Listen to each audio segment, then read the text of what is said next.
முடியுமா? கண்ணிலே முள்ளு தைச்சா இமயம் மூட முடியுமா? பாரத கதையும் கூட பழியில் முடிஞ்ச காவியந்தான்.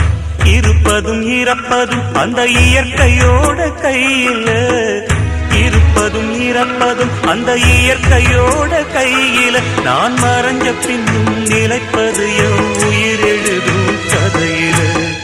சந்திரனே சூரியனே நட்சத்திர நாயகனே, சந்திரனே சூரியனே நட்சத்திர நாயகனே.